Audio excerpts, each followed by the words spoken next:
Welcome to the Mantic Universe Podcast. This is your host Matthias speaking, and today we are talking about Ghost in the Shell. And I am here with the lovely Alessio Cavatore from Mantic Games or Riverhorse Games, and we will now have a nice chat about the upcoming RPG Kickstarter with those so very pleasant, and I'm a big fan of the IP. So, hello Alessio, how are you? I'm all right. Who said it was a Kickstarter? We don't know whether it's going to be a Kickstarter. Yeah, Who I mean, knows? Who knows? who knows? It may be crowdfunded, perhaps, It may be. perhaps not. We'll see. We'll see. Pre-orders, but this conversation is happening. Okay, that's good to know. So, first a little about you, because you are an old school rules and games developer, starting with Games Workshop and starting then your own company and with Mantic Games now. So because this is all about the RPG, of course. So what's your background with roleplay gaming, and why do you choose to go from wargaming to roleplays? And what's the history there? Yes, well, I mean, there's a cat. There's a nice cat. Well, RPGs, to be honest, RPGs is where it all started in my career, because the first thing that I ever did in the fantasy gaming side of things was play your own adventure books. And just after that, I found D&D, and so I started to play D&D. And just after that, I discovered Warhammer. So and there's a career in wargaming, but not just wargaming. I mean, like you pointed out, in my career, I did work mostly on war games. That's my biggest thing. But certainly, particularly when in 2010, I moved on from Games Workshop to Riverhorse, my own company. Riverhorse did a lot of roleplay games. We actually created quite a big amount of roleplay games, and it was enjoyable. It allowed me to do something different from war games. I mean, with Riverhorse, we did already board games and card games, so we've done other things than war games. But RPGs I always enjoyed, and the first RPG that we wrote as Riverhorse, the core rules are my design, and then they've been developed by various people like Jack Caesar, Zach Baru, but basically is a fantasy RPG based on My Little Pony, on the My Little Pony license. Yes, Tales of Equestria. And that came out of me watching the TV series with my daughter when she was 6. And she said, "Oh, Dad, you have to watch." So we watched this, and I was like, "Oh, My Little Pony." I remember the old Hasbro, the plastic ponies with the thing where you have to comb the hair. And I was like, not really my thing. But then I watched this series, and the series for Friendship is Magic, I don't know if you've ever seen it, but it's amazing. It's really very good. I think everyone who has little kids has seen that one more than they wanted to, but it's how to say, it's even for adults more catchy than you first think about it. So it certainly is. It certainly is. It's really made on many modern cartoons. It has got level where the child enjoys it, but there's a level the child doesn't get where the adult starts to enjoy other things. Like, I mean, for the classic example for me is a moment when Twilight Sparkle looks at the camera and they're fighting these snow creatures, and she looks at the camera and goes, "Winter is coming." You're gonna go, right? Okay. But yes, I enjoyed it a lot and decided that I wanted to do a role-play game in the style of D&D, so a fantasy adventure where the characters were all ponies of different types, Pegasi, unicorns, or earth ponies, and approached Hasbro with my company, having already done quite a few licensing games. So we got the license and we wrote this, and it was great. I mean, for a time, Tales of Equestria, I don't know if people know, but in the UK at least, was the second most selling RPG, which was incredible. I remember when the distributor told me that, and I was like, okay, the second best selling. I mean, obviously I know which one is the first. Everybody knows the first, but what's the third? I mean, because if the third is something I never heard, then being second doesn't really mean anything. And he goes, oh, no. The third is Star Wars. I was like, Yeah, okay.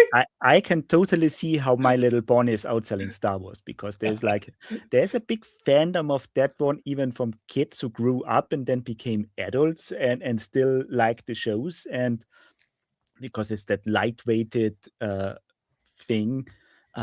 And I have the RPG. I have actually the German version, and it's a really nice book, and I really like it. It's a Thank you. good one. It's lighthearted, something It's very not wholesome, isn't it? It's very yeah wholesome. It's very positive. It's all about yeah friendship and resolving conflict through friendship. So no, yeah I loved it. I loved it. It was a great product, a great thing to design and to sell. So that was the first foray into RPGs. Then later with River Horse, we did Labyrinth, the RPG. yeah. And the design of that is, the core design is not by me, that's by Jack Caesar of Caesar Inc., but which at the time used to be an employee of River Horse. And obviously I was supervising the project, but the actual design of the game, or the book is very clever, and is full of quirks. And so it's a lovely book. It's a lovely book. If you're a fan of Labyrinth, it's a little self-contained RPG in one book, and if you're a fan, it is amazing. It really dips you very deep into the world of the Labyrinth. So again, it was good fun, very good fun to play test it and sell it and demo it. I think Labyrinth, because the title said it's an adventure game, it fits that a little bit better than just a classic role-playing game, because it's not like D&D. It's really that you're playing the adventure. It's not straight into the labyrinth, get out and play the storyline. So it's not like people would imagine that the classic D&D role-playing game, but it's really just that straight adventure story. And I think it's a great one. And I think this is one of those RPGs that you need to play to really get it and enjoy it, because by just reading through the book and skimming it, you can't really how to say get what it's really is about. You really Yes. need to play it. So it's kind of unique, isn't it? It's got its own approach to role play. So yeah, that's why we called it an adventure game, because we didn't want to say it. We wanted to make it more accessible as well. It's very simple. It's designed for people that have not maybe played D&D and stuff like that. So, but on the other hand, you can play that campaign, that book, the adventure, with any rules you want. So you could play with D&D as well if you wanted. Okay, just a second for those people listening to the podcast, not watching it. I have a small little cat in front of me and playing Bond villain at the moment. So if you hear anything on the mic that isn't from me or Alessio, it's my cat. So sorry about that. Yes, we normally don't meow in the middle of a conversation. And by the way, that's not a small cat. That's a big cat. It's a ragdoll, so it's one of the bigger ones. Yeah, but he's like really when I'm sitting on the PC, so his place is in front of me on the keyboard. So this is like can't be in here without him. Of course, dead. of So course. this I is know like, cats. Yes, I have cats. They do that. Yes, of course. Yeah. And River Horse has also made a third RPG, also from the Jim Henson IPs. Indeed, So with a similar concept to the Labyrinth, so the one-off, self-contained approach. Even though the actual mechanics are different in this case, a bit more crunchy, because Dark Crystal is a bit more grown up as an audience, is a bit more grim, serious fantasy than the Labyrinth, which is just Labyrinth is sing along and make fart jokes, so it's less serious. Right? This one is more serious. And therefore we made a slightly more crunchy system, and again by Jack Caesar, and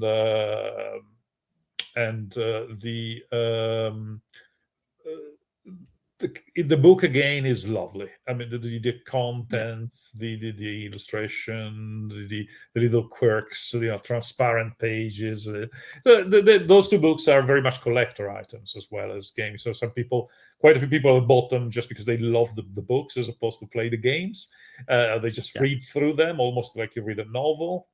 So you could almost treat them as a play your own adventure thing, in playing your head kind of thing. I mean, there's nothing better than a good book. So, of course, just having them as a collector's item and reading through it's a great thing to do, especially if you love the IP behind it. So, as fans of Labyrinth or the Dark Crystal, they are even worth a buy, even if you don't are into role playing in general, which mainly leads to a follow-up question. So, we have seen two adventure games from the two Jim Henson's RPG. Why isn't there a Fraggle Rock one? Well, we got the Fraggle Rock license very late before River Rose was sold, so obviously there was no time for that. We only managed to do a little card game for children. So yeah, no. I mean, we did. one. So.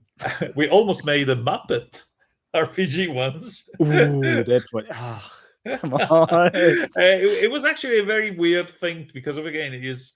While in Labyrinth is obvious what kind of adventure you portray, in Dark Crystal is a bit more obvious. This was also Age of Resistance, so it was based on Netflix series as well as the movie. So there was more material that fits like it fits an RPG. But if you think about the Muppet Show, it's great, it's fun, but where is the RPG? Kind of thing, what adventures are you portraying? There are a lot of possibilities. Yeah, indeed, and we did pitch a very complex, interesting, varied thing, and I will not go into details, but it eventually didn't happen. We just couldn't work out the licensing side of it, but so it was interesting. So maybe. So maybe. So if people are really, so any listener or those who watching, if you really are interested into that kind of thing, just write the Mantic Games over to Alessio, convince them to actually get the IP again to make us this through. So, and important part I got out of this is you didn't just create a simple system to use on all IPs, but created a dedicated system for the different projects to really catch the theme behind. So yes, that's something we like to do, the way I like to work. But I mean, having said that, of course, you have a house style. I mean, it's like when you listen to a band and they recognize the music, even if you never heard the song. So there are things I like in RPGs that I tend to use in most of my RPGs. That is true. So from the one that I've written the core system myself is Tales of Equestria, and yes, certainly there are a few things that I borrow from Tales of Equestria and put them into the one we're going to talk about.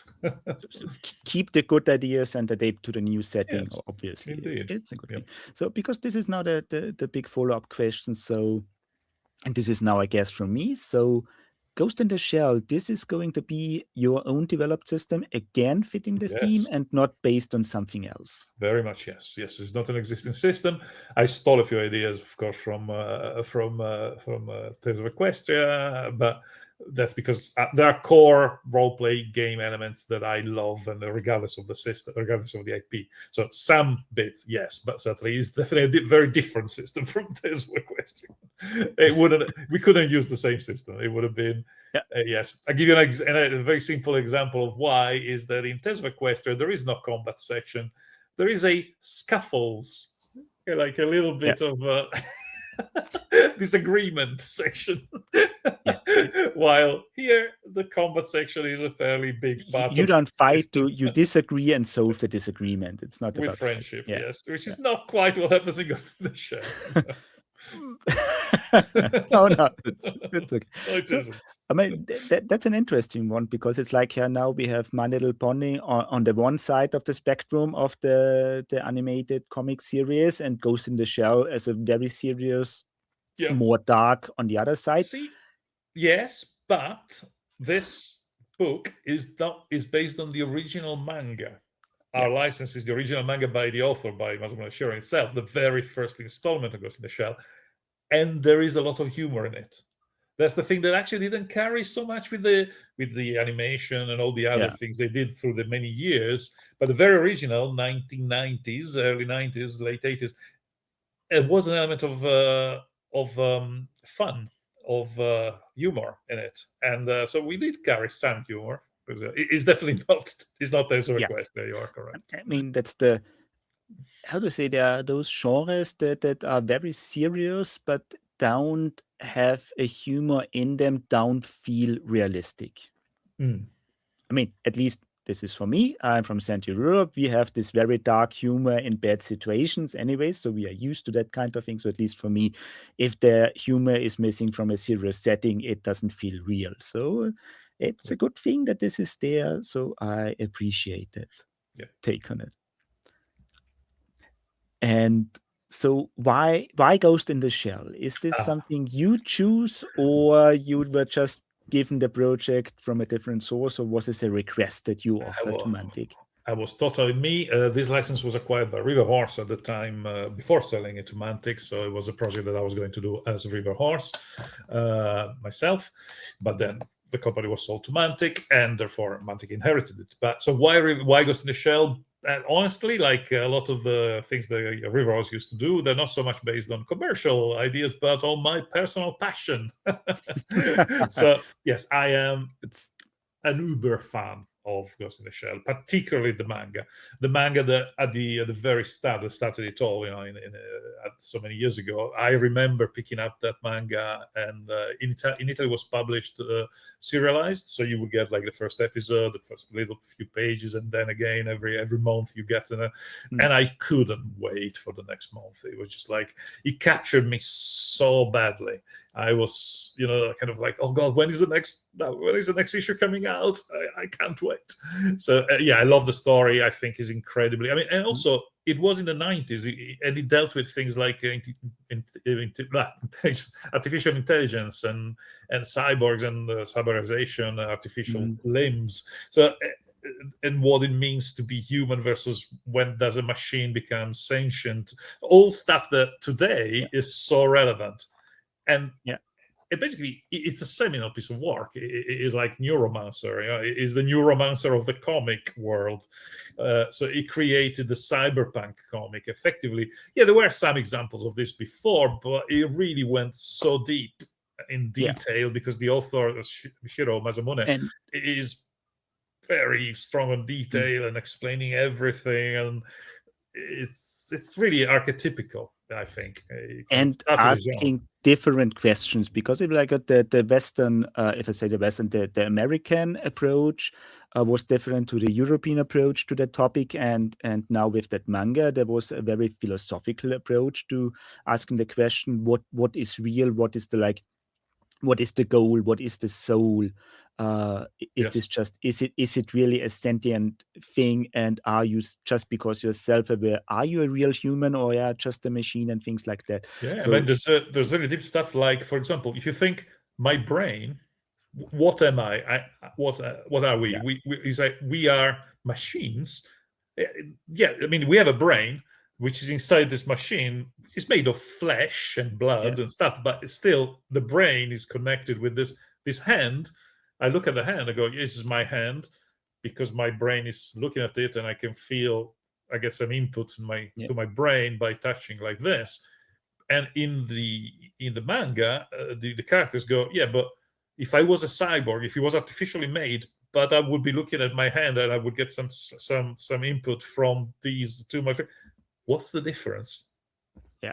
What is the difference? Whether one has been created in a lab and the other one is organic, but then the outcome is the same. It's a machine with input to the brain, and so stuff like that. So yes, it gets very deep. It gets very, very, very deep. And so I guess you also have seen the first movie, the anime. I watched everything, read everything. No. I'm an absolutely uber fan for the years. Is that license, that IP? Whenever I see Ghost in the Shell, I just go, And some of them I liked more than others. My best favorite is definitely the manga. I think the second best, probably for me, is the standalone complex anime. But I think those two for me are the best, and but still the first love is this. I mean, to give you an idea, when I approached them for a license, I showed them a picture of my room in Italy where I lived at the time, and on the wall there's my bed. You can see the bed, and on the wall above the bed there is a big poster of the Major. And it's still there. I haven't touched it. It's been there for, I don't know, 40 years. 1990s, something like that. But you're getting old now. Yes, sadly. Yeah. It's been there for 40 years. And I said, Yeah. this is there since 40 years ago. It's on the wall, on my bed, on top of my Mm. bed, literally. This is my pillow, and it's there, kind of thing. Yeah, so that gives you an idea what kind of fan I am. And these Yeah. illustrations by Shiro Masamune, which of course we slap into the book, into the GM screen. And so yes, I'm really a happy fanboy, really, Yeah. So being that's able to work on this. I guess this is very important to make a great game and role play game if you are really that, because it's a project of passion and not just something to make money. And When you see that book, I wish I could show it to you. Marketing wants to make this slow. It will take some months before I can show you everything. maybe later. So But yes, let's have another episode. I'll show you through the internal pages yeah, because it's it would be great. amazing. So, dear listener, please watch the channel. We will have a follow up with more detailed information that cannot be shown yet later on. So, so I have to say, my contact with the whole genre was a little different to you because how to say, anime wasn't really easy to get, and mangas in general in Central Europe during that time. So this were really like not some.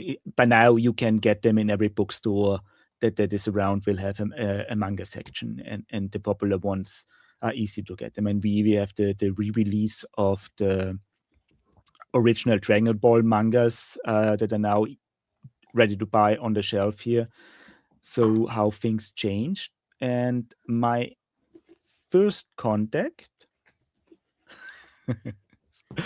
was with a music video. It was the Vamdu project, King of My Castle, and they used snippets from the anime movie.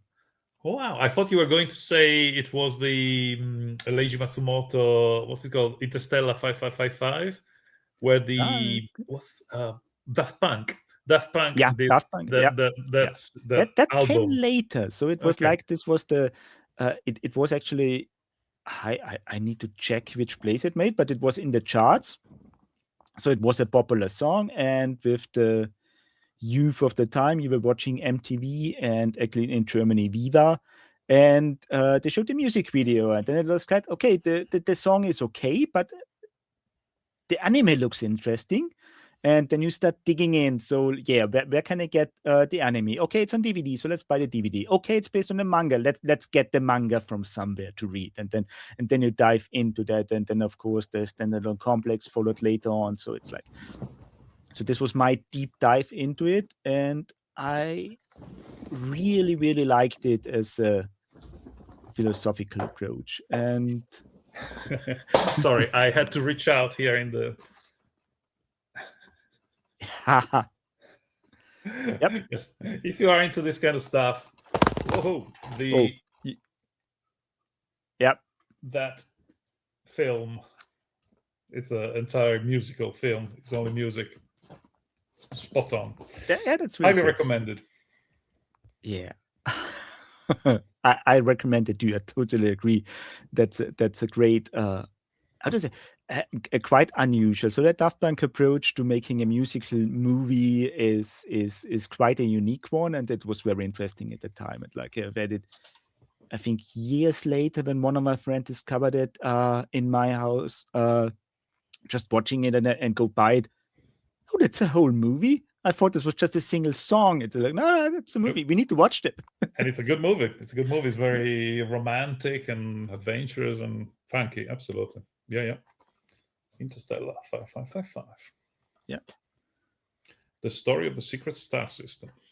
Yeah, it's also a great one. So, yeah, so we have a big fan in here getting on to making a great role-playing game. And so let's talk about a little bit about the system, or first get some important questions out.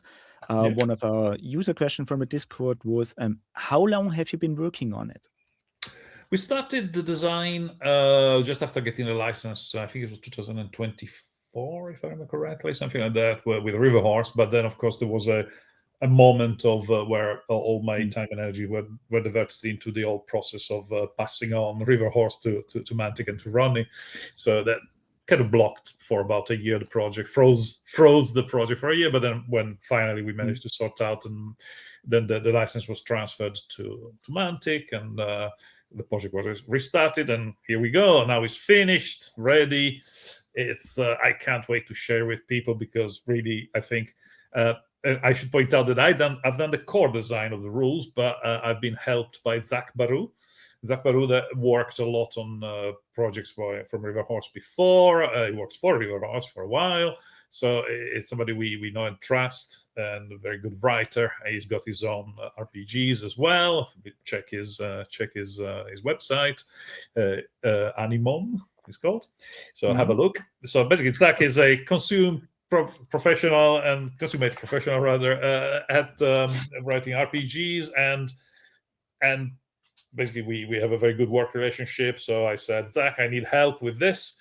So we kind of apportioned some of the things, and we did some of the internal design, so the equipment, expanding all the equipment for the agents, and he also did the adventure, the first adventure, which is included in the book.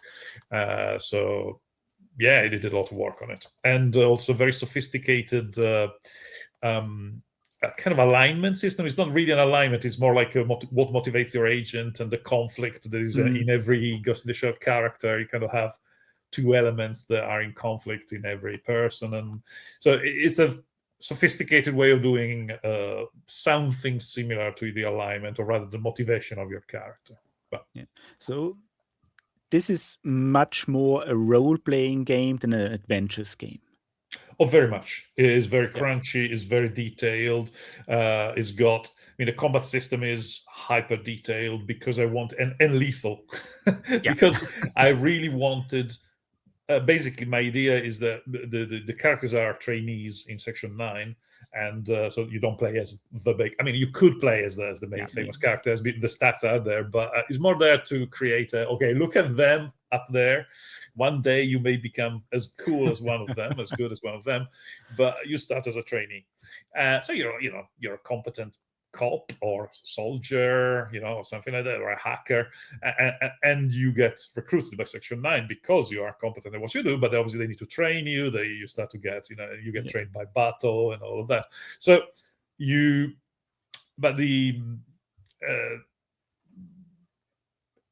start as a trainee, and to give you an idea of how lethal things are, you have body location with hit points and armor value on each point. So assuming that you have no armor, you get hit in the head. Your head has 2 hit points. A normal pistol, just the most regular box standard normal, not a nasty pistol, just a normal pistol, does D6 in a location it hits. So if you're hit in the head, you're probably dead. So if you're hitting in an arm, it's got like 3 points in the arm, you're probably going to lose the arm. The whole idea is that as you start to fear shootouts, it's not nice, but you will probably end up at the end of the mission having probably lost a limb or something, which is all part of no problem, you lost a limb, fine, we'll replace the limb, right? And obviously, so the more you progress, probably the more you take damage, the more you have to replace parts of your body and to continue, assuming you don't die. So the lethal system, the sophisticated system, interesting philosophical points. There's a Ghost Whispers in there, which is a mechanic that, if you want, that's something that I borrowed, if you want, from Tales of Equestria. You play Tales of Equestria, there's friendship points. Friendship points. It's the cat. Friendship points are kind of a currency that you gain by performing well, doing exciting stuff, being a good friend, so basically working in character or doing cool stuff. So the GM can reward you with those, but then you spend the currency to alter things, to change dice rolls, to change plot things. So it's a coolness thing, which I thought, obviously not called friendship points, because that's not Ghost in the Shell, but the idea of a currency that the GM can reward people with if they play in character, if they do cool shit and stuff. So absolutely good to invite you to play in character and to do cool stuff. Great. And also things that then you can spend for, oh god, this thing hit me in the head. let's let's use a few of these points to make sure it hits me in the arm, not the head, because otherwise I'm dead. Kind of thing. Not killing the trainee right away. Exactly. So, and that's kind of what sets you apart from the normal guys, is that they don't have that ability. If you hit them in the head, you hit them in the head and they die normally, right?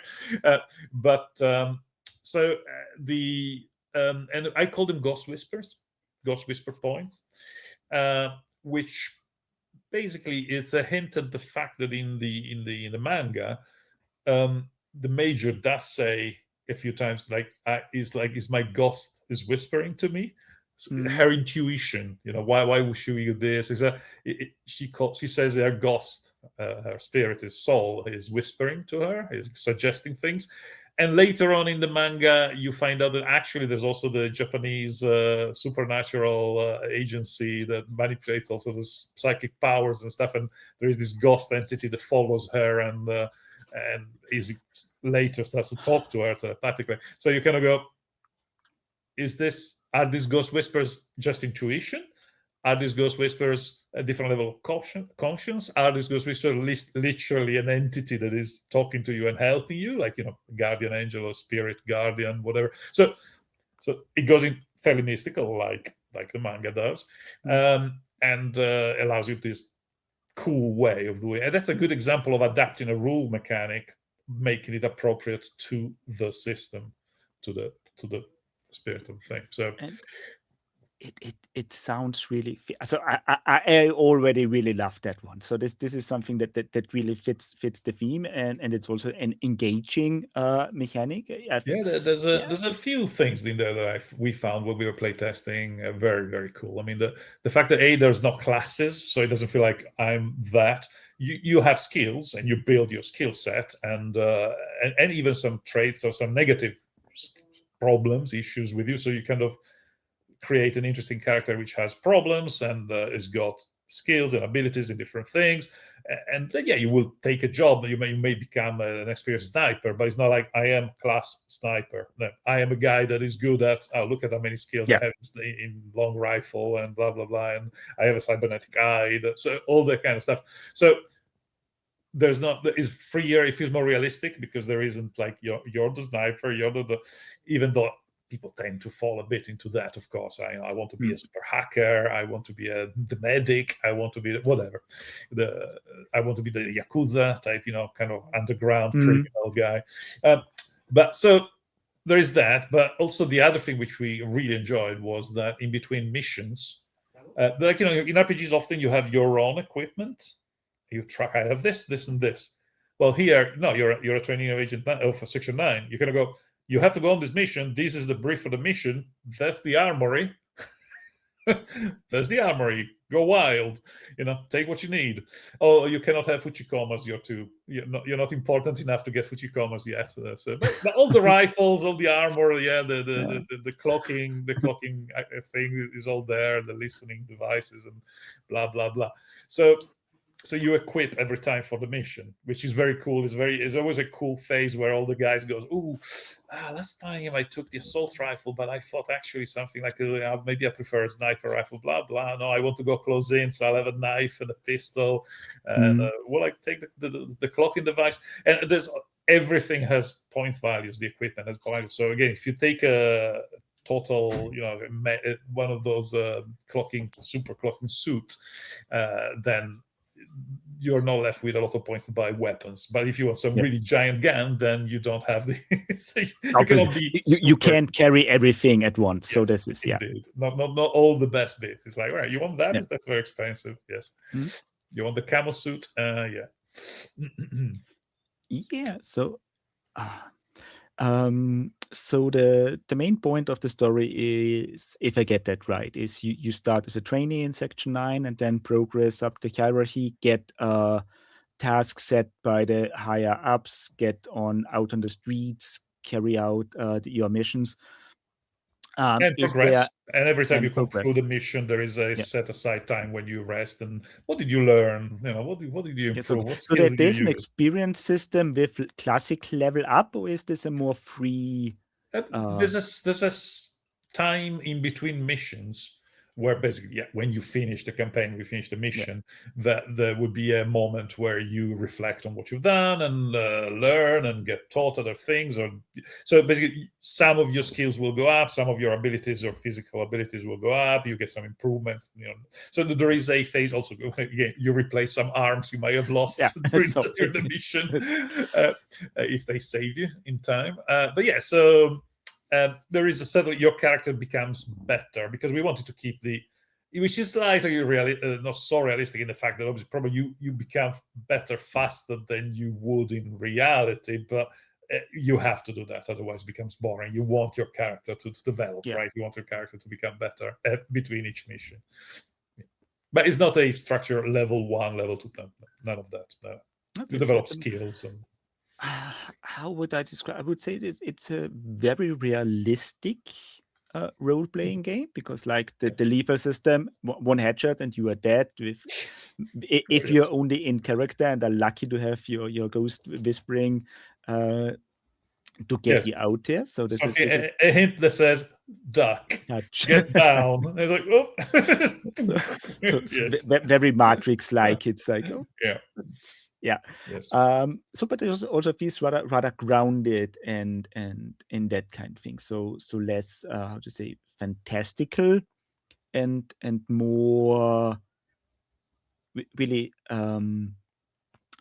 grounded is the best word I can come up with. It is, and it is. I mean, we always had huge fun playing it. It was always like people doing things that clearly are way too above or different of out of the what you normally were expecting Ghost in the Shell. There's a guy who's like, I want a katana.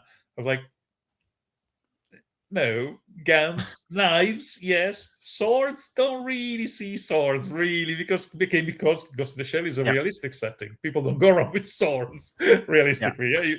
You may have a knife, yes, okay, last ditch thing, but you have guns and knives. Swords, no. It's like, no, I want a sword, that's it. It's set in Japan, I need a sword, I need a katana. I was like, fair enough, have a katana.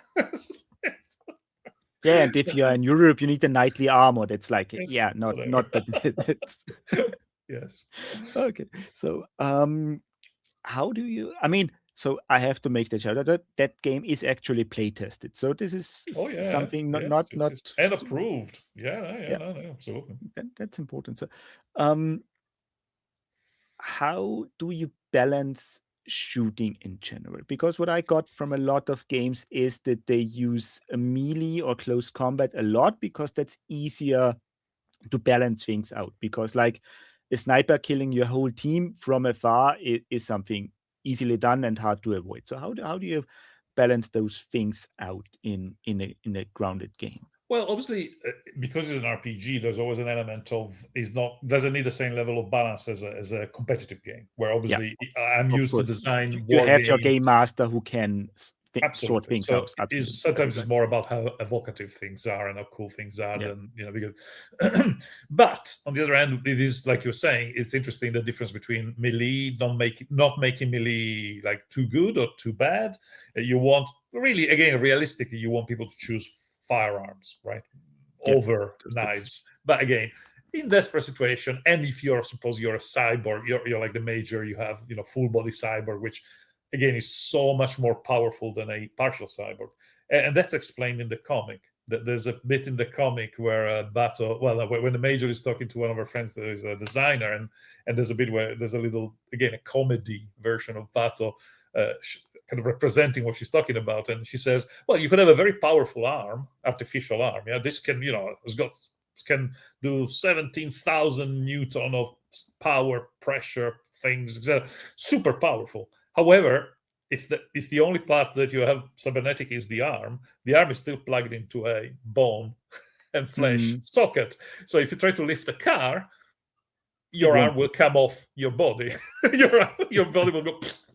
Your arm will come out, which means that if you have a cybernetic arm, yes, you can punch harder, you can crash strong, so you're better, stronger, etc. But you're not uberly fantastic. While if you're a full body cyborg, so all your body is a titanium skeleton that can take the weight of lifting a car, that's an entirely different level. So there is really a big jump Yeah. between an augmented human and a full body cyborg or a robot. So something that is fully mechanical is still vastly superior. So that there is a big jump, which tends to be in the game is mostly uh, the best you can get to as an augmented human is D12s for doing stuff, while the full body cyborgs they tend to go into the D20, and that's very cool because the progression, it goes D4, D6, so I get a bit better, I get a bit better, I get a bit better. Wow, now I have a D12, but still has progression that is kind of, and then there's a huge jump because you go D12 to D20. Yeah. There's a thing there that is There's a level. big difference, and then you go, no, forget about that unless you're a full body cyborg. You don't get that. You don't do that. You just your body cannot cope. This is like you're still a human. So there's that. Yeah. So there's stuff like that which I find very excited about. Yeah. As you said, everything is approved. So how does this work with the license giver? You have to, because people are interested in that one always, how things work. Do you create the full game and then ask them back, or is this just create a framework, get this confirmed, then go into detail, get this confirmed? So how do this that work? How often do you talk to the license giver and all the time, those kind of time, because we keep adding stuff to the thing, as I'm sure there could be miniatures related to this project. So there is a big there is a big process of approval of things that is ongoing and will continue. Obviously, Mantic is a really busy company, so the idea is like, okay, we need to launch this. When do we launch it? When is the best time to launch it? Blah blah blah. And it's not been announced yet, so I cannot go into detail. But the conversation is about how to best launch it, when to launch it, how to launch it, and what products are ready. There's a lot of products here, but what products will be ready at what stage when we launch is all still a bit of a conversation. And obviously I know more, but I cannot tell you more because they would kill me tomorrow if I said too much. But so I rather concentrate on the actual design things rather than the product release things. This was also one of the community questions, or there were several in that direction. Is this a standalone product, and are we seeing follow-ups? Is there a board game tie-in like it was with Labyrinth? And the other question was because Mantic has also made the Hellboy RPG and released some little busts to play with it. So are those options for Ghost in the Shell as well, sir? Not busts. Not busts. Okay. No, not busts. Yes, but yes. Yes, again, I don't want to go to the office next week and Ronnie kills me. So I cannot say too much about, but yes, I can say in general that is a vast scope license, and we definitely would like this to last a long time and be covering more than one product for sure. Yeah, so that's generic for now.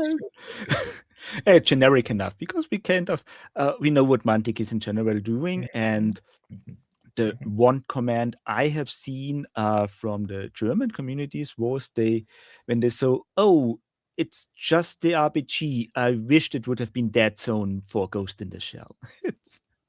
Well, let's say if the RPG is really successful when it's launched, I'm sure that Ronnie will go, oh my God, we need to make tons more of these. And but there is already things. But yes, I think how successful the first product, which obviously, like everybody knows, an RPG is a less risky product to start with, right, for an IP, because obviously there's no huge amounts of tooling and stuff like that. So you start and see how successful is this thing, how popular it is, how much people do love this. And if the response is, then you kind of go, we'll do a few more things. But if the response is, oh my God, we want more, then I'm sure you will get more. I mean, I would now say I disagree a little bit with saying that the RPG is the easy start, because I mean it's the one with the lowest investment from yes, not the easiest one, because this is the one thing where the most things can go wrong if you don't get the feeling right and the theme right, and people will be disappointed. So not easy in terms of design, easy in terms of not easy, cheaper, I guess is the thing, because any board game, I suppose a card game would also be relatively cheap in terms of investment. So I guess card game or RPG are probably less scary from a company point of view in terms of commitment. Okay, that's a really good one. I would say so. So less scary for the management to start with. This is like the investment is Yeah. the upfront investment that is obviously particularly a new IP that Mantic has not treated before. You start a bit okay, and then if it's successful, and I believe it will be. I mean, I know that people that love Ghost in the Shell really love Ghost in the Shell. I guess the question is how many will be reached by this, how many will be reached, how many are there. We don't generally know, but judging from the reaction I've seen around every time we show some of the internal pages to distributors and people, the reaction has been very much a jaw detached, kind of like, I mean, when is this coming out? Yeah. How to say, we are now in February. So when we first got hints about this, it was in January. I mean, I already got it mentioned last year, but someone said maybe there's something coming up with Ghost in the Shell because the IP is there. So I've heard that before, and then I said, okay, you basically destroyed my New Year's commission for not spending as much on the hobby this year as last year. So this was like gone in an instant. I hope so. Oh, there's Ghost in the Shell. So but that's going to be expensive in 2026. And 27 and 28, who knows? So follow-up years. I mean, so I'm bringing up this picture because this was something that we guessed a little bit around, because there was also a trailer coming up for a new anime based on the manga at the beginning of the year. So was this a reason why the release date for the RPG was chosen, or was this something the license giver has mentioned to be? Let's say that when we heard of this anime, which is also based on the original manga, amazingly, what a coincidence, man! It couldn't hope for anything better than this. I mean, yes, obviously, we're so happy that they're doing an anime based on the original manga, like our game, so that actually they two look very similar because they're both based on the same license. It's fantastic. I cannot wait to see that. Also because Studio Saru, they did Dan Da Dan, and I really like Dan Da Dan. So I really go, wow, the same guys that did Dan Da Dan are doing this. Oh gosh, wow, I cannot wait. The same year. This will going to be a great year for Ghost in the Shell fans, because the big point is also that at least in Central Europe, I don't know how the US market is doing in that regard. If an IP falls out of favor with the studios, it's also very hard to get the material again. Like if everything that is showing now are popular with Netflix and on Amazon and things like that, it's also easy to get the very original stuff again. While I think for Ghost in the Shell, while it was popular back then, also when the Hollywood movie came out, it was rather easy to get the mangas again. So if you were interested, like you have seen the movie and I now want to get the original source, it was easy to get. If you look at that now, it's like, the mangas that are still around are expensive. You only get the collector's edition. It's hard to get into that material. So a new series coming out also mean the original manga should be re-released or easier to get again, new print runs, and then we get a role-playing game again out of that one. So all things coming together, making those who are fans, well, they are going to love that here in a general. But also for everyone else. Look at the major in that picture there. I'm just looking at the major thinking, that's exactly how I imagine the major to look, because that's the way she looks in the manga, and that's the way it looks in our game. So it's perfect. But this also now means that it's also for those who just have heard of it and are interested in it, and now a way easier to get into it, to get source material, to either, if they cannot get the manga, I guess the RPG for them will be a good source as well, just to get a feeling of the universe if they want to get deeper into it. So that the progression being seeing the anime, buying the RPG, then read the manga. For example. All three at the same time. Yes. Yeah. So, well, and now I have to ask that question because people are also interested in that one, and the discussion came also up in one of the German communities.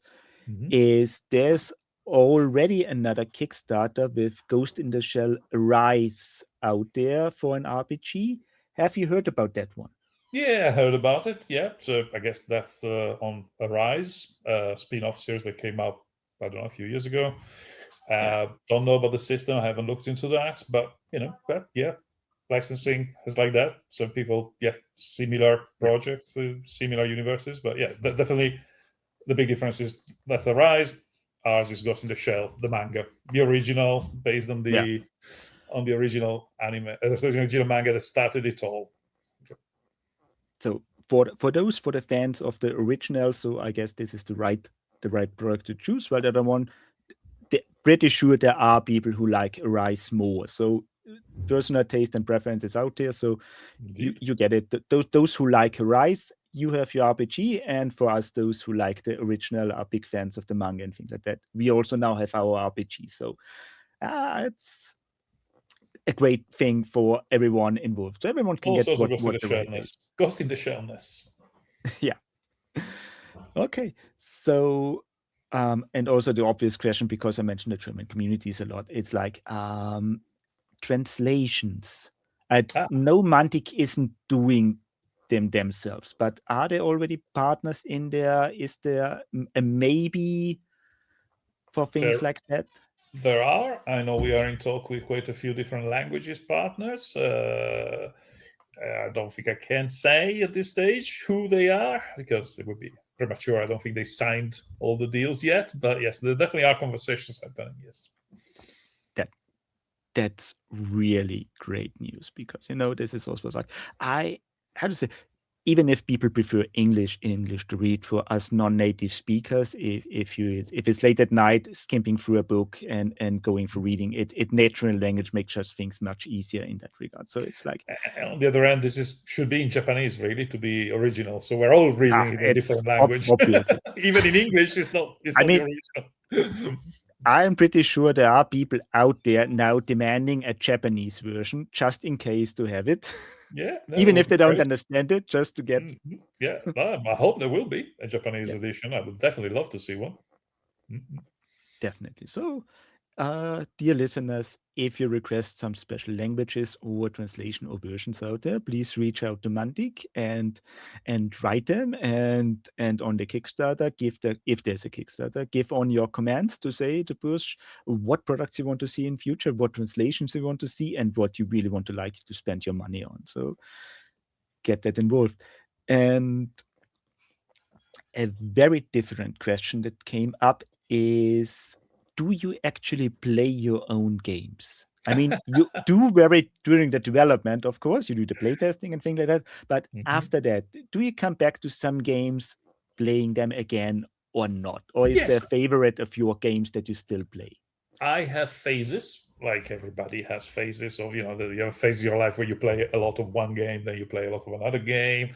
Uh, I mean, in general, I don't play a lot of my games that I've written because basically it feels a bit like work because you can't help but when you're thinking about a game, particularly if a game that is still alive and published, etc., always think is never quite playing. It's almost like always play testing. You're always thinking, "Oh, well, this I could improve this a bit. Oh, I could do this a bit different. Oh, maybe when we Yeah. do a next edition, we could do that." So your brain is always engaged in it. It's not purely playing the game.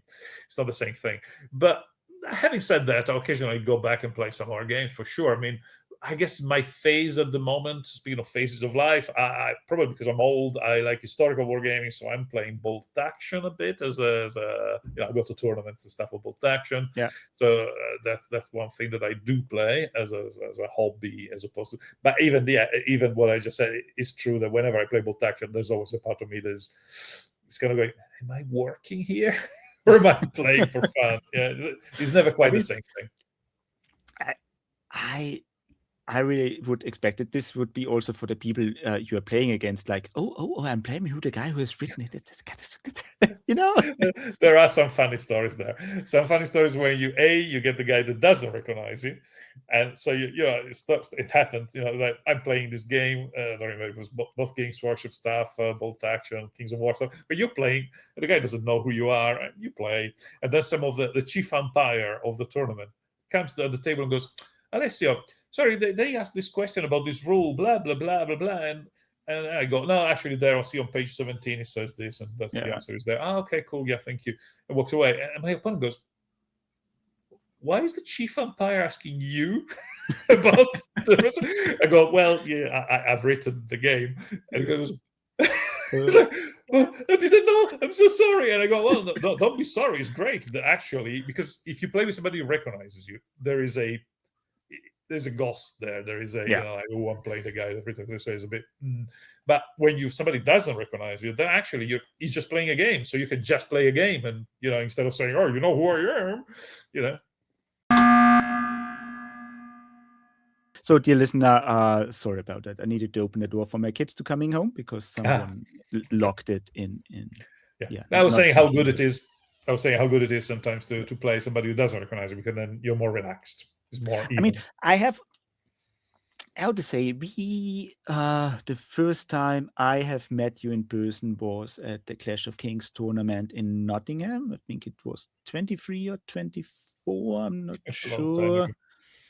And I was like, make a picture. So I was like, ask Steve Hilbrew back then. So please take Alessio. My son is playing over there, Kings of War. Let's make a picture with Alessio. And after that, you made a picture with him, and I still did it nice and lovely. And then he came back to me, Dad, who was this guy? And that was the guy who has actually written Kings of War. Oh, cool! That's the guy. Yeah. So they need to start to put pictures of you into the book so that people recognize you. I mean, a very wise man, Thomas Pirinen, told me once ago, long ago, he says, this career, if you go into this career, you will only be recognized by very few blokes, and that's all. It's not a lot of people know who you are. I was like, yeah, all right, fair enough. Which is, I mean, it's normal. I mean, I myself sometimes don't know who designed the game that I'm playing. I may play a game and I play it and liked it a lot, and sometimes... hello. And sometimes I don't know who was written. So it's perfectly normal. It's not a problem. And so one big question now is, because I mean, we already got a little bit out of this talking already, but just for the whole structure of the RPG, is there a big main story that you follow? Is there pre-made adventures, or is it very much like an open world to discover? How would you describe it? Well, the rulebook sets the scene, explains what you are, and obviously as a trainee, and the fact that you will develop a career where you will hopefully survive, first of all, and have a career in Section 9. But the characters are designed so that this conflict, the synthesis conflict, we call it, will at some point probably drive you out of Section 9. When you either becomes too conflictual, or things like, for example, it could be that you have your conflict, your synthesis conflict is between your family duty and your career. Like we take inspiration from real characters like Tokusa. Tokusa has this, he has a young family, so he wants to be a successful policeman in Section 9 agent, but his family, he's risking his life, and he has a young child and a young wife. So this is very strong conflict for him, and you see that developing, and that may at some point drive him out of Section 9 and may say, no, look, I cannot do this. Yeah. So and why for the major maybe is more about her humanity versus her the machine part, where is the ghost and the shell conflicting, and it's like, am I human? Am I still human? So it could be also the loyalty towards your government versus yours. It's like if Aramaki tells you have to, or for Aramaki himself, it's like, if the prime minister tells you that this guy is really dangerous, you need to assassinate you, getting killed, and then later you find out that actually maybe the guy was just a rival of the prime. So at what point do you obey? At what point do you obey your morality as opposed to the orders of your structure? So there's all these conflicts that the characters either die or at some point will reach a crisis, what we call a crisis point, and probably leave. Remove themselves from that, like the major does in the comic, for example. Yeah. That's a good one. So, how to frame this question without to offend anyone? Um, what makes that game unique among RPGs? Like the big competition is always there's D&D, and then there's nothing else, and then everyone else. So what makes this game? So we know Ghost in the Shell fans will love that game by now. So about everything I've heard, I'm a Ghost in Well, the Shell fan. I will love it. So what makes it those who are not in that IP but interested into cyberpunk and anime? So what's the selling point for them? What makes that system unique?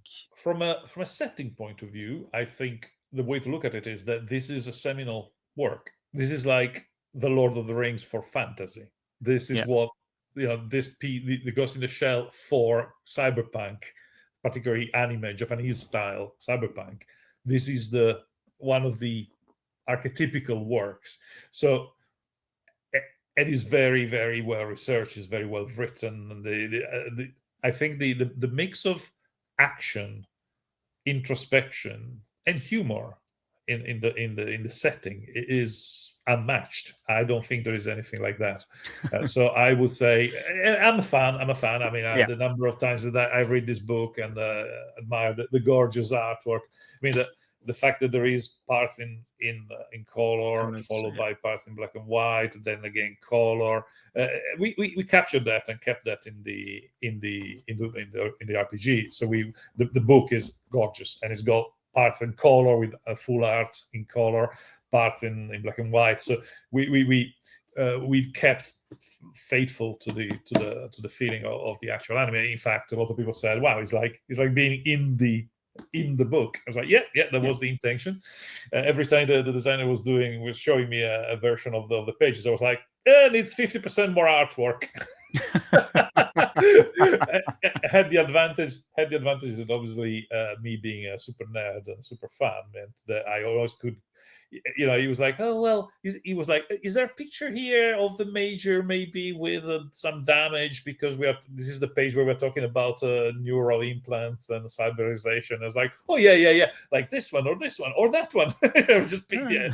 I was like, oh yeah, we'll use that one. So there was a lot of that. And I completely forgot the question. Oh, what's unique? Yeah, I think the setting is unique, as in is the archetypical. It is the archetype. Is the not stereotype but archetype. Very important. Is the archetypical setting. I think so. Is seminal is the word I'm looking for. From a mechanical point of view, well, I guess I had this throughout my career for every game you write. It's like, oh, what's new about this game then? What is different? So, and it's like, you never find like there is one thing that is completely different. Like all recipes for sauces and stuff, there's a bit more of that, a bit less of that, a bit more, and I'm sure it's not for everybody. Not everybody will love every recipe. The mix here of lethality and introspection and a bit of fun, I think, will reflect the IP. I mean, I think I made a career of trying to adapt IPs to rules, or rather rules to IPs. And we're really happy with the result. But of course, I'm biased. Of course, I'm going to say that. I'm not going to say, oh, it's a bit shit, don't buy it. Yeah. But I am biased, but I am genuinely very excited. And a lot of people that play tested it with us are mad about it. And I can't wait to be able to play it publicly and start to share content, because they really, there's people, 3 of the people that play tested with us are now writing adventures for these and developing it, and we published some of their adventures as follow-up adventures to the one in the book. So it's very exciting. So how easy is it to write your own adventures? Because it's always something important, because how easygoing is the system? Like, is it, Mantic is known for having those easy to learn, hard to master system, which is important for a lot of people. So this is a very good question. I don't think this RPG is aimed at beginners. Let's be honest. This RPG is aimed at people that know what they're doing. It's not simple, as in it's not oh yeah, this is the first RPG you ever played. I mean, it can be, particularly if you love the IP, but it's definitely sophisticated. Of course, you don't have to use, because it's an RPG. The beauty of it is that you don't have to use all the rules. If you think that the synthesis, conflict, alignment system, motivation system is too complicated, too sophisticated, then you just don't use it. Like some people when they play D&D, they use their alignment. Some people don't really care. Alignment was that. It's the Oh yeah, I overall think feel. I am chaotic good. I decided that when we started and never bothered with it again ever. So there's a degree of, with all RPG, is depends on the GM. Yeah. Because you only need one person to know the rules and maybe make an adventure. If that guy or girl, if that person is good, then the other players don't need to know any rules. But it's all down to the GM. Yeah. So, and at least I have seen one or two reviews of Labyrinth that they say that was like a game where the GM doesn't actually need to be prepared. It's just just need to be reading one page ahead, and it still works out, and he can go in. yes, So this is not the case. in contrast, this is not the case. No, absolutely not. No, it's a sophisticated system and a fairly detailed system, because it needs to be, because of all that lethality in combat. And I mean, one thing we didn't mention, of course, is the hacking, because there's another level there. Is am I using my bar? Am I if I switched on when I'm isolated, flight mode, where actually that means it's far more difficult to hack my brain. But obviously, I cannot communicate. I cannot access the net directly, so I have to rely on speaking, radio, etc. While actually, if I switch on my cyber brain and open up, then I can access the net, access security cameras miles away. I can see everything, and I can attack other brains and trying to get into their thing and control them or hurt them even. But obviously, that makes me vulnerable at the same time. So there is that level as well, which is another bit of the game, of course. So yeah, it's not a basic system. It's not Tales of Equestria. It's not Labyrinth. It is far more sophisticated. But a good GM, I mean, we experienced some really good GMs being GMs in this, can make. I mean, one of the guys played music and voiced all the characters and created his own adventure for us, and it was amazing. I think we're going to get it written and published, because it was so good. So yeah, give it a good show. I just wanted to mention this. Now is the right time to buy the original soundtrack of the first anime movie, just to have something in the background to go with the RPG. But because this is the obvious question now, there are several RPGs sold or made by Riverhorse, sold by Mantic Games. So the natural progression, like if you're a first timer, you start with My Little Pony, progress with Labyrinth, go with the Dark Crystal to get the dark side of things, and then Ghost in the Shell. Yeah, in terms of getting more complex and more dark and lethal, for sure. Yes. Yeah. So everyone of those out there who love the work of Alessio with other RPGs and have played the previous releases of Riverhorse, that's your next game now. Go in, go more complex, go more dark, go more philosophical in that regard. So that's a good thing to do. So and my takeaway here is, as usual, you need a good GM to do things. But it's also for people like rather easy to work out adventures on their own. Like, so giving a loose framework, pointed over to the GM and said, I want to play like a mission similar to that. And he can work that out rather easily with the framework provided by the rulebook. If you have a guy that is good at that kind of stuff, he can really have you hours and hours of good fun. Yeah. And well, I guess I need to ask that one, as this is a big IB. Do we have an opinion on the Hollywood movie? Yeah, funnily enough, a lot of people have talked it down and said they didn't like it, and I have to say I did enjoy it. I suppose I love pretty much everything Ghost in the Shell, so obviously I'm easy to go. A lot of people that love Ghost in the Shell didn't like the movie. I understand the old whitewashing angle to it. On the other end, Motoko's in the movie they do explain that. I mean, she was Japanese. She's a Japanese brain person. So just that the body they created is not, and it's a cyborg, is not any Yeah. race in theory. But yes, they could have chosen a different race. But that's true. So I can see that critique. If the original character was not Japanese, then it would have been completely like what? But because Yeah. it's a cyborg body, you kind of go meh. But I the suppose cyborg can look anyway. So I mean, exactly. So not too I worried. don't know if this is appropriate to say on that podcast, but my personal feeling here is that people just expected something different because most of them just knew the anime, and from that point on expected more or less something that is closer to the first movie release and not something different, and that's where the disappointment coming from. So just heard I enjoyed how it. to say they heard Scarlett Johansson is playing the Major, and they knew the Major from the anime, so had their expectations on what they were to see there, and that didn't happen, and that's where the disappointment is coming from.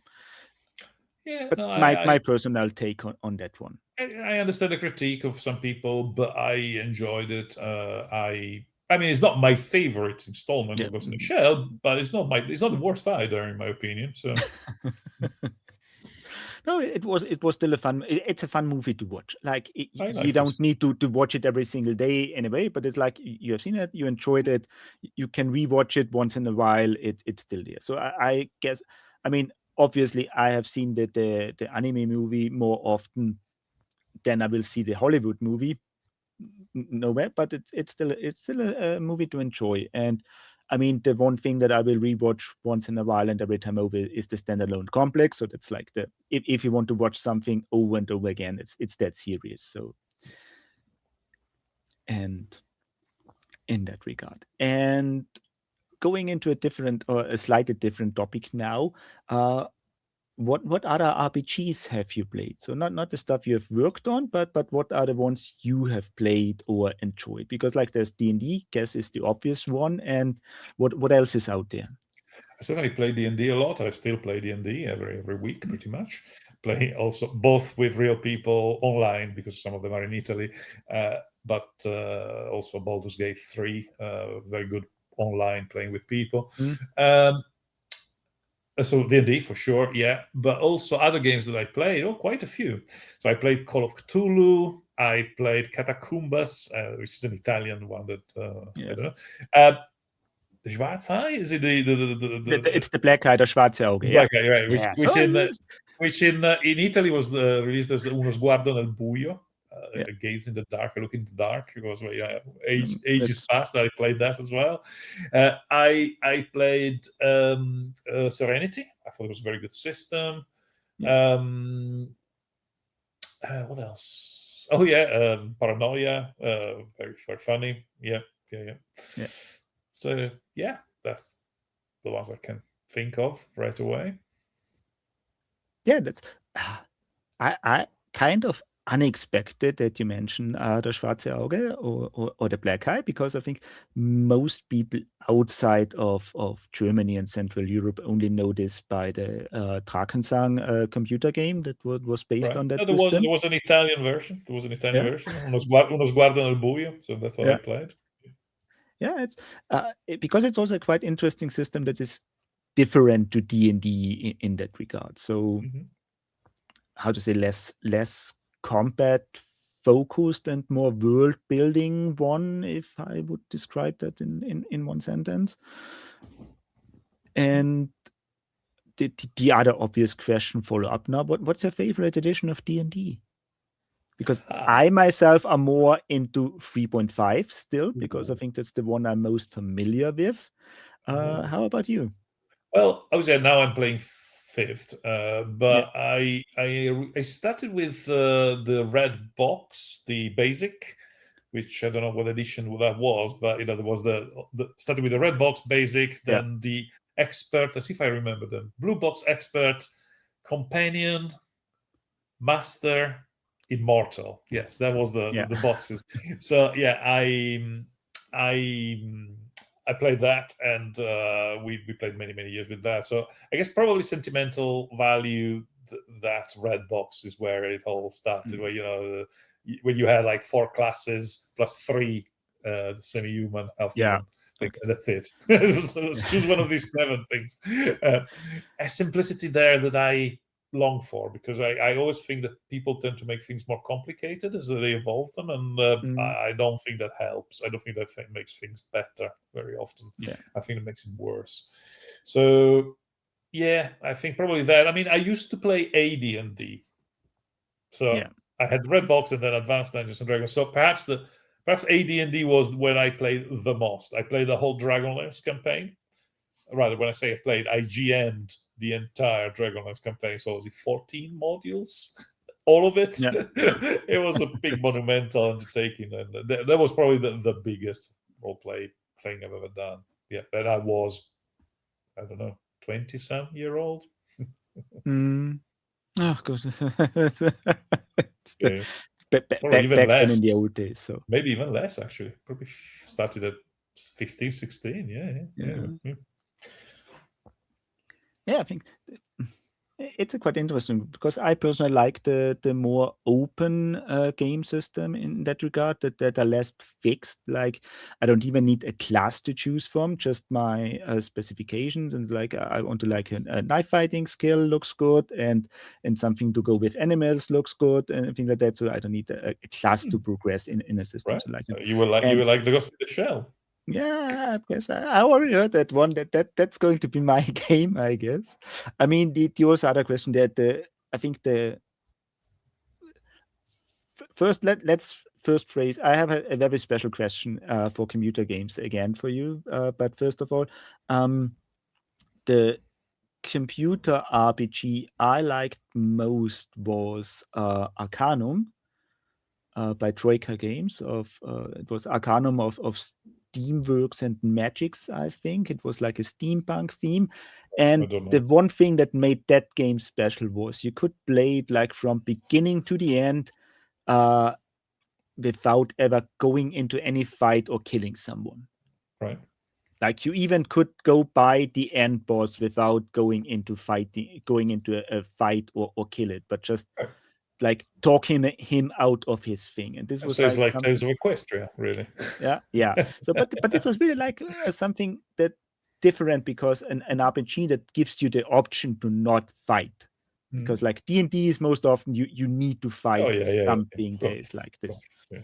It's built around that thing. And so the question is, Ghost in the Shell, obviously a more violent one, a more realistic in that one, but how important is the combat in there? Could you go around like a mission without even getting into a fight, but just go around hacking and solving the puzzle, or is this mandatory? I wouldn't say mandatory, but it says very likely, because in a way is what people expect. Because again, I think the comic is very much a mix of action, and the action scenes are super cool. So you can go in with that expectation, and a lot of the characters go in expecting and wanting to fight. They enjoy that thing. So both the GM and probably the characters really want to see that fight scene or fight scenes. So it's difficult to avoid. If you have a group that on the opposite is determined, or a character is determined not to fight, that would be interesting. A pacifist character in Ghost in the Shell.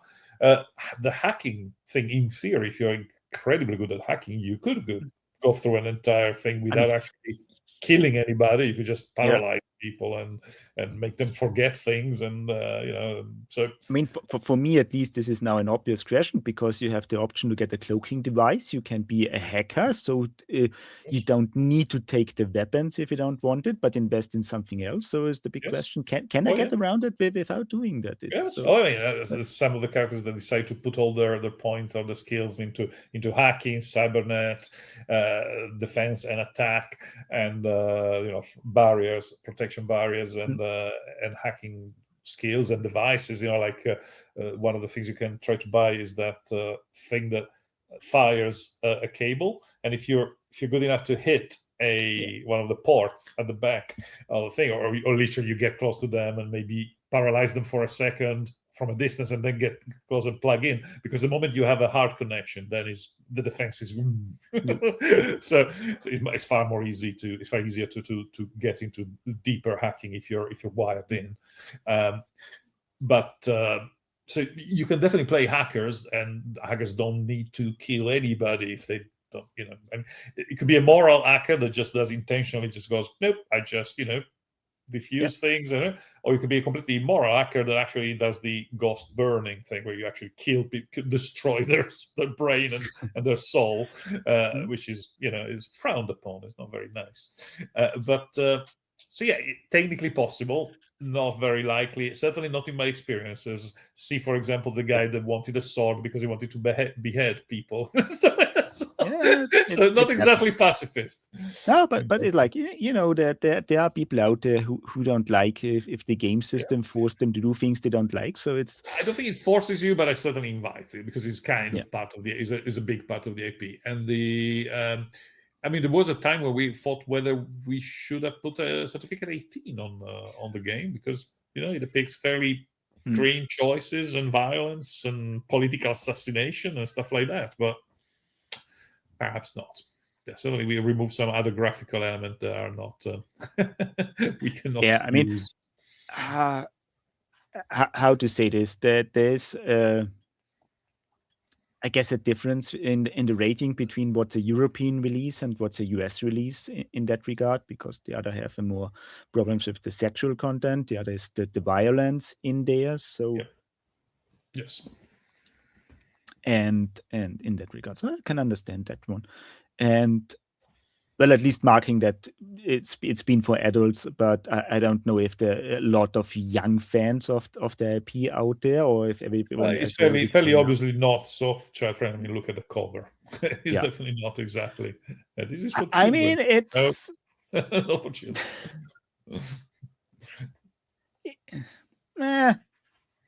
Yeah, so I would say from a Central European standpoint, with Italian beach in the background, I would say that feels okay. Well, I mean, it obviously is, because it's published like that, so, and it's not certificate 18, so it is officially. Yeah, but still, I wouldn't think it doesn't scream child product, not like Tales of Equestria. I mean, it's like it's how to say more. Yeah, it screams like young adult teenager vibes. Could go in, just not kids. I mean, very 80s. Let's compare it to that one that screams kids.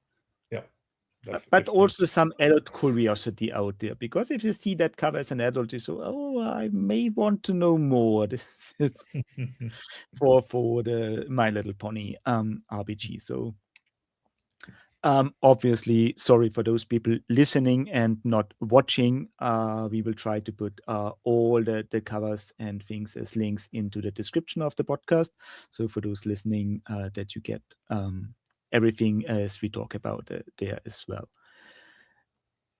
Right. So maybe we are now good 1.5 hours in. So my last question to you, that is a little bit off topic, is which one do you prefer more, Baldur's Gate 2 or 3? They're so different. It's very different. Gosh. So I think I prefer 3. The reason for that is the online ability of playing with my friends. Is the fact is that, if it's a solo play, I think I like both, but I like both, and I don't know which one I like most. But I like both. But one thing that I would say Baldur's Gate 3 for me is exceptional is that ability of going, like we do occasionally, to go, we all take a character, we put on some kind of voice communication, like WhatsApp or whatever, and we speak an adventure at the same time with people, with my friends that I, unfortunately live in different countries and different cities, and so we are together in this world. So that ability of being in there together and shouting at each other, do this, cover me, I'm gonna do this. That is great. I like that a lot. I agree. It was like, I think the first real online play with the D&D games was Neverwinter Nights, but this was also like in a time where internet connection and things in Europe was not that And it wasn't established yet. And quite the same thing as far as I yeah, remember. It's not quite as quite as. no, But you're it right. wasn't like Baldur's Gate 3. It Yeah, was totally different, but it yeah, was the you feeling still. was different. The technology has come across. It's come up so much that it works better. Yeah. So but I see the point, and I agree with the just the possibility to play with friends that are far away is very appealing. While the Baldur's Gate 2 is just what we played in the youth, and this is just some Which I enjoy. memories of sunken hours in there. I enjoyed It's like, absolutely. Yeah. And are there any other special projects you're currently working on that you could or would want to mention? Well, I mean, for Mantic, I am working on the Shell and all related products of the RPG, and I am working on some more Labyrinth products that will come out fairly soon, will be announced fairly soon, so that license keeps going. And I guess we'll still work for World Games on Bolt Action and its supplements, and a few other things, but yeah, let's not talk about that yet. So that's what I'm doing at the moment. That's a good one. So, I guess anything else? Yeah, I suppose one thing that I should mention that I'm not working at the moment because I just finished working on is, of course, something that comes out fairly soon. I think in I don't know, in a couple of weeks, 2-3 weeks, something like that. Yeah, this could be. Is so this Red Bull All Stars? I don't know if people have seen. I'm sorry, for the people that are not seeing, I'm waving a big box of Red Bull All Stars, which I'm again very excited about because I was involved in the design and I helped Jervis play test it. So it was great to work with Jervis again, and I was the one that mentioned to Ronnie, why don't we talk to Jervis? I was like, oh, do you still talk to Jervis? Yes, let's talk to Jervis. So I kind of put them in touch with Jervis, which is great, and then I helped Jervis design this, and it was great. It was amazing to work with him on something like that. And Blood Bowl is still probably my favorite Games Workshop game, and working on this was very good fun. Very good fun. I'm looking forward to that, definitely. Yeah, I'm looking forward to this. And dear listener, the Mantic Universe podcast also has some dedicated episodes to Dread Ball All Stars. So if you want to know more about that one, listen to those. We try to cover all information we get ahead and maybe something more. And yeah, well, so we are now a good 1.5 hours. So I think we have covered all important stuff that we can release for now, and everything that is more detailed and maybe something to show off later will released in a second episode with another interview with Alessio. So if you have any questions that we didn't mention or didn't answer yet, or want to know certain details more about this, write down a comment, message us on YouTube, on Spotify, or wherever you listen to. Join our Discord, and wherever you're listening to, I wish you a good day or night. And thanks, Alessio, for joining in, and goodbye. Thank you very much. Goodbye.